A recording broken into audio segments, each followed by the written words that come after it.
नमस्कार, मैं जितेंद्र शर्मा। सवाई जयसिंह जी की विरासत खतरे में है। जल जंगल जमीन खतरे में है। प्रकृति खतरे में है। धरती माँ खतरे में है। नदी नाले खतरे में हैं। भाप क्षेत्र खतरे में है और बांध तो खतरे खतरे में है। ये किसी से छुपा नहीं है। अब सवाल ये पनपता है कि आखिर इनको, यानी कि जो सवाई जयसिंह की विरासत जल जंगल जमीन प्रकृति धरती माँ, इनको किससे खतरा है, किसकी सह पर खतरा है। और अगर किससे खतरा है और किसकी सह पर खतरा है तो फिर इस खतरे से निपटने के लिए कौन मैदान में है जो कि इसको बचाने की कवायद करता हो, इसको बचाने की जो प्रयास करता हो। ये तीन सवाल यहाँ बहुत बड़े गहरे हैं और आज हम तीनों सवालों पर बात करेंगे कि आखिर किससे खतरा है, किसकी सह पर खतरा है, और अगर खतरा है तो उस खतरे से निपटने के लिए कौन है सामने, कौन बचाएगा इस चीज को, कौन बचाएगा सवाई जयसिंह की विरासत को, या सवाई जयसिंह की विरासत को बचाने के लिए कौन मैदान में उतरा है या उतरेगा। किस तरह से ये सवाई जयसिंह की विरासत बचेगी, किस तरह से जल जंगल और जमीन बचेंगे, किस तरह से प्रकृति धरती माँ की लाज बचेगी। तो देखिए, जयपुर की चार दीवारी का जो मूल स्वरूप है वो हेरिटेज लुक है और इसीलिए यूनेस्को अवार्ड हमारे हेरिटेज को मिला हुआ है। यूनेस्को अवार्ड एक बहुत बड़ा अवार्ड होता है क्योंकि जयपुर की विश्व स्तर पर एक बहुत बड़ी एक पहचान है। जयपुर का जो विश्व स्तर पर एक बहुत बड़ा एक गौरव है, ये किसी से छुपा नहीं है। हवेलियों को तोड़कर मूल स्वरूप को नष्ट किया जा रहा है और जो जो हवेली है, विरासत की हवेली है, उनको तोड़कर अवैध कॉम्प्लेक्स बिल्डिंग बनाई जा रही हैं। और वो बनाने वाला कौन है? भूमाफिया। किसकी सह पर? सरकार और भ्रष्ट अफसरों की सह पर। सरकार, कांग्रेस भी सरकार और बीजेपी की सरकार, दोनों ही सरकार। यहाँ पर किसी भारतीय जनता पार्टी विशेष की बात नहीं कर रही, लेकिन आज भारतीय जनता पार्टी की बात करना इसलिए जरूरी हो जाता है कि आज की तारीख में जो सत्ता के अंदर है वो भारतीय जनता पार्टी का शासन है। लेकिन इस भूमाफिया जिस तरह से जयपुर की विरासत को खत्म करने पर तुला हुआ है, सरकार के भ्रष्ट अधिकारियों के सह पर तुला हुआ है, तो ऐसे में इस विरासत को बचाने के लिए एक व्यक्ति सामने आता है और वो व्यक्ति हमारे यहाँ का एक आम व्यक्ति है। उसका नाम राकेश आमजन, जनपीड़ा गलता जी।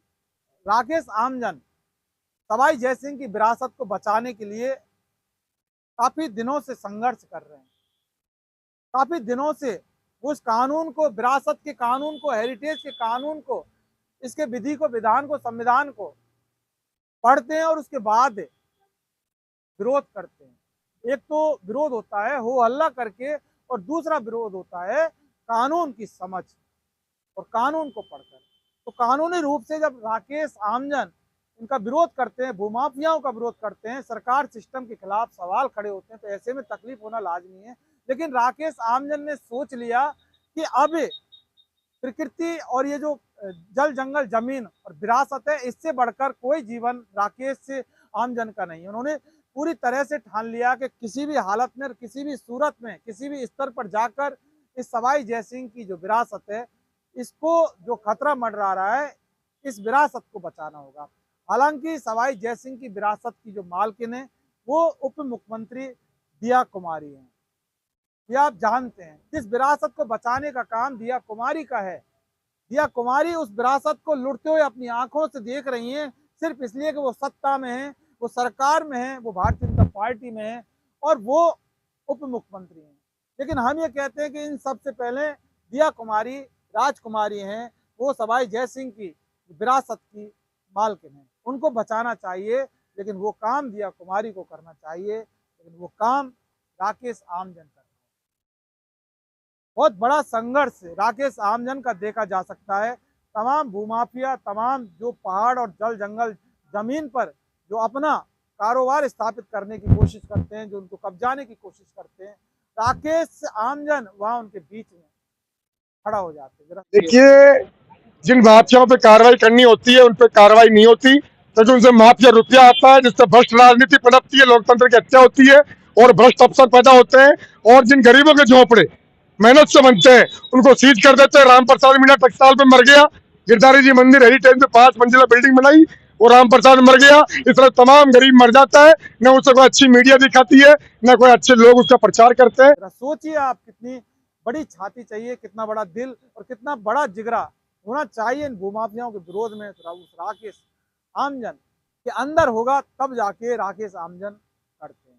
राकेश आमजन ने ठान लिया, राकेश आमजन ने सोच लिया कि जयपुर की स्थापना सवाई जयसिंह ने जयपुर वासियों के एक स्वच्छ जीवन जीने के लिए की थी, लेकिन जयपुर वासियों का जीवन खतरे में है, जयपुर वासियों का जो संकट है खतरे में, और इसीलिए लोग पलायन भी कर रहे हैं। और इन तमाम माफियाओं के साथ साथ एक नया माफिया और पैदा हो गया, वो पोस्टर माफिया। वो जगह जगह हेरिटेज के लोग को ध्वस्त करने की कवायद में लगा रहता है। जब उसका मन करे पोस्टर माफिया का, चाहे जहाँ पोस्टर लगा देता है। लेकिन राकेश आमजन वहां पर भी पहुंचते हैं, उसका विरोध करते हैं। और ये तमाम भ्रष्टाचार या अवैध प्रचार करवा रहे हैं इन व्यापारिक प्रतिष्ठानों का, और करोड़ों अरबों रुपया कमा के फर्जी नेताओं को, भ्रष्ट अयोग्य नेताओं को चंदा दे रहे हैं। इनको लोकतंत्र संविधान से राजस्व को तो हानि हो रही है ना, राज्य सरकार को, जो जनता को तो हानि हो रही है, नुकसान हो रहा है। हम यही तो कह रहे हैं कि फ्री में अपना प्रचार कर लेते हैं, धर्म पाखंड की आड़ में जनता से, बच्चों से, स्कूल से, गरीबों से, पीड़ितों से कोई मतलब नहीं है। हालांकि विरोध के बाद कुछ ना कुछ कार्रवाई होती है, लेकिन पूरी तरह से नहीं हो पाती। तो ऐसे में राकेश आमजन ने अपने आप को पूरी तरह समर्पित कर दिया है कि चाहे कुछ भी हो, इन भूमाफिया और भ्रष्ट अधिकारियों के हौसले हैं, उनको कभी कामयाब नहीं होने देंगे। हालांकि वो हो रहे हैं, वो एक अलग चीज है, लेकिन कहते हैं ना कि एक इंसान, एक आदमी सिर्फ लड़ाई लड़ सकता है, परिणाम ऊपर वाले के हाथ में होता है। जीत और हार का जो फैसला होता है वो कानून और न्यायपालिका और संविधान करता है। लेकिन जीत तभी होगी ना जब कोई लड़ता है। और कहते हैं ना कि हमारे देश में सत्यमेव जयते। वो पैन प्लाजा छोड़े रास्ते का किस तरह माफिया राज हो रहा है, और किस तरह सरकार की सुरक्षा के 90 लाख रुपए एक वीआईपी जयपुर का माफिया राज खा के मौज कर रहा है, और वही गुलाम अफसर, वही चापलूस भ्रष्ट अफसर संविधान का बखल उड़ा के ऐसी परमिशनें दे रहे हैं। यकीन मानिए कि राकेश आमजन तमाम ये जो विरोध की लड़ाई है, या कोई जातीय दुश्मनी इन भूमाफियाओं से, भ्रष्ट अधिकारियों से नहीं है, कोई जमीन जायदाद की पर्सनली कोई रंजिश नहीं है। सिर्फ कानून की समझ, विधि और विधान और संविधान की ताकत को अपनाकर राकेश आमजन इन जो तमाम ये भ्रष्टाधिकारी जिस तरह से हड़पने की कोशिश में लगे हुए हैं, जिस तरह से हमारे संविधान को डैमेज करने में लगे हुए हैं, जिस तरह से चार दीवारी को, हेरिटेज को ध्वस्त करने में लगे हुए हैं, हेरिटेज को खत्म करने में लगे हुए हैं, तो ऐसे में राकेश आमजन ने भी इंकलाब का जो झंडा है वो बुलंद कर दिया। करते रहिए आप विरासत को खतरा पैदा, लेकिन राकेश आमजन इस विरासत को बचाने के लिए किसी भी तरह से पीछे कदम नहीं हटाने वाले। हमने काफ़ी उनसे बात करते हैं, हमारे चैनल पर तमाम इंटरव्यू देखे जा सकते हैं। जब भी हम किसी मिशन पर जाते हैं, वो भी हमें जब मिलते हैं, हम उनसे बात किए बिना नहीं रहते। सोचिए कि वो व्यक्ति जिस तरह से नाप तोल कर एक एक शब्दों का जो बखान करते हैं, उन शब्दों के अंदर कानून की बात होती है, उन शब्दों के अंदर नियम की बात होती है, उन शब्दों के अंदर विधि की बात होती है। क्योंकि बिना विधि और बिना कानून के जो भी कोई भी जो काम होता है वो कभी भी सही नहीं ठहराया जा सकता, वो कभी भी जायज नहीं ठहराया जा सकता। जितने भी अधिकारी हैं नगर निगम हेरिटेज के, सारे के सारे भ्रष्ट अधिकारी हो गए, और इसीलिए एक पूर्व मंत्री ने जयपुर नगर जो निगम है उसको नरक निगम तक बोल दिया था। आखिर क्यों सवाई जयसिंह की विरासत को खत्म करने में लगे हुए हैं नगर निगम के अधिकारी, नगर निगम के भ्रष्ट अफसर क्यों प्रकृति के साथ खिलवाड़ कर रहे हैं, नगर निगम के भ्रष्ट अधिकारी क्यों जल जंगल जमीन को खतरे में डाल रहे हैं, नगर निगम के अधिकारी इन भूमाफियाओं को क्यों शरण दे रहे हैं, भूमाफियाओं को क्यों सह दे रहे हैं, नगर निगम के भ्रष्ट अधिकारी हमारे जयपुर को खत्म करने पर क्यों चले गए। बहुत बड़ा सवाल है, जबकि सरकार को इस ओर ध्यान देना चाहिए, क्योंकि इस मामले के अंदर हाई कोर्ट भी तल्ख टिप्पणी कर चुके हैं, जज साहब तल्ख टिप्पणी कर चुके हैं कि किसी भी सूरत में जो परकोटा है, चार दीवारी है, जो विरासत है, इसको खत्म नहीं होने देंगे, नष्ट नहीं होने देंगे।